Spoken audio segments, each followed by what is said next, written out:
అందరికీ నమస్కారం. రాజధాని న్యూస్ తెలుగు ఛానల్కి స్వాగతం. మాచర్ల పట్టణంలో ఏపీయూడబ్ల్యూజే అధ్యక్షుడు కొత్తమాసు శ్రీరామూర్తి సారథ్యంలో పెదకూరపాడు నియోజకవర్గం అమరావతిలో ఇసుక అక్రమ తవ్వకాల కవరేజ్కు వెళ్లిన ఈనాడు విలేకరి పరమేశ్వరరావుపై దాడి జరిగిన దానికి నిరసనగా ఎంఆర్ఓ కార్యాలయంలో వినతి పత్రాన్ని అందజేశారు.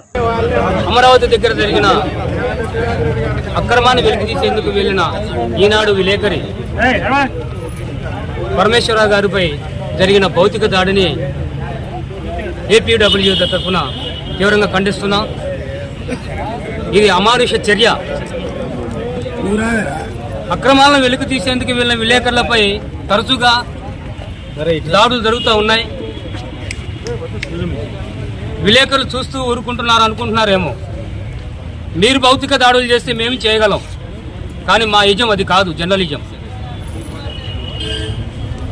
జర్నలిజం ఎంతమందిపై దాడి జరిగినా శాంతియుతంగా పోరాడుతుందే తప్ప తిరిగి ఎవరిపై దాడి చేసే పరిస్థితి అనేది లేదు. కారణం ఏంటంటే మాకు కొన్ని నియమ నిబంధనలు, నీతి ఇవన్నీ ఉన్నాయి. అవన్నీ పరిగణలో తీసుకొని మాత్రమే మేము కామ్గా ఉంటున్నాం. కడుపు మండిన కలం కార్మికుని కలం కన్నెర్ర చేస్తే ఎవరు తట్టుకోలేరు. ఏ నాయకుడు అభివృద్ధి చెందాలన్నా, వారి రాజకీయ మనుగడ ముందుకు సాగాలన్నా, వారిని దిగజార్చే శక్తి, వాళ్ళని ఎంత స్థాయికైనా ఎదుగుదలకు తీసుకెళ్లే శక్తి జర్నలిజానికి ఉందని మర్చిపోవద్దు. జర్నలిజం కలం పోటు పగబట్టిన పాము కాటు కంటే ప్రమాదం అనేది గుర్తించాలి. పగబట్టిన పామైనా మర్చిపోతుందేమో కానీ జర్నలిస్టులు మాత్రం ఎప్పుడూ మర్చిపోరనే విషయం కూడా గుర్తుంచుకోవాల్సిన అవసరం ఉంది.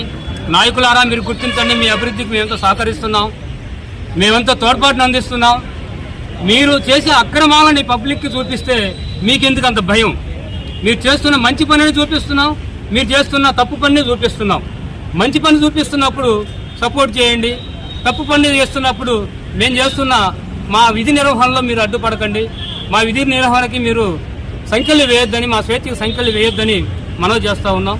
ఈ అవకాశం ఇచ్చిన అందరికీ, ప్రతి ఒక్కరికి పేరు పేరున ధన్యవాదాలు తెలియజేస్తూ, మాకు ఈనాడు ఈ కార్యక్రమానికి మద్దతు ఇచ్చిన Congress party, CPM, CPI, MCPI party నాయకులకు, కార్యకర్తలకు, ప్రతి ఒక్కరికి మా జర్నలిస్ట్ యూనియన్ తరఫున కృతజ్ఞతలు తెలియజేసుకుంటూ ముగిస్తున్నాం. ఈనాడు విలేకరి పరమేశ్వరరావుపై జరిగిన దాడికి నిరసనగా ఏపీడబ్ల్యూజే ఆధ్వర్యంలో ఇక్కడ ఈ ధర్నా కార్యక్రమం చేపట్టడం జరిగింది.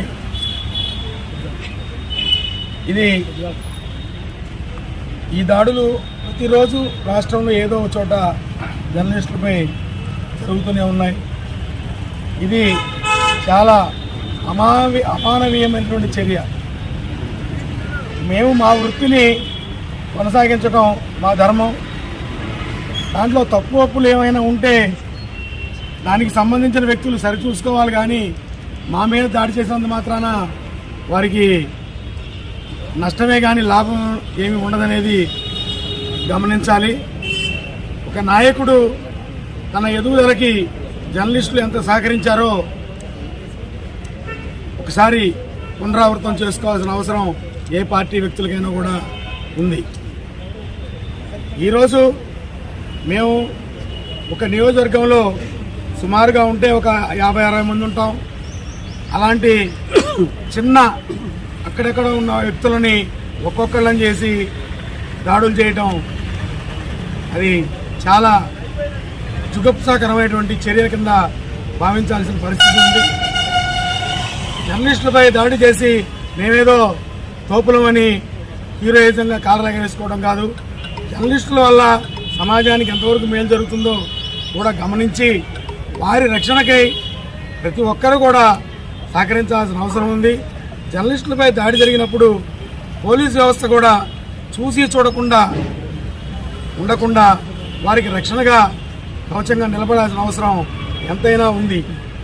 పోలీసులకు దాడులు జరిగినప్పుడు మనం కేసులు పెట్టినప్పుడు ఆ కేసుల్ని స్వీకరించకుండా, ఒకవేళ స్వీకరించిన ఆ దాడి చేసిన వ్యక్తులపై ఎటువంటి చర్యలు తీసుకోకుండా మీనమేషాలు లెక్కిస్తూ సమాజంలో జర్నలిస్టులకు ఉండవలసిన భద్రతను ఇవ్వకుండా ఉండడం వల్ల సమాజానికి తీరని నష్టం వాటిల్తుందని చట్టం కూడా గమనించాలి.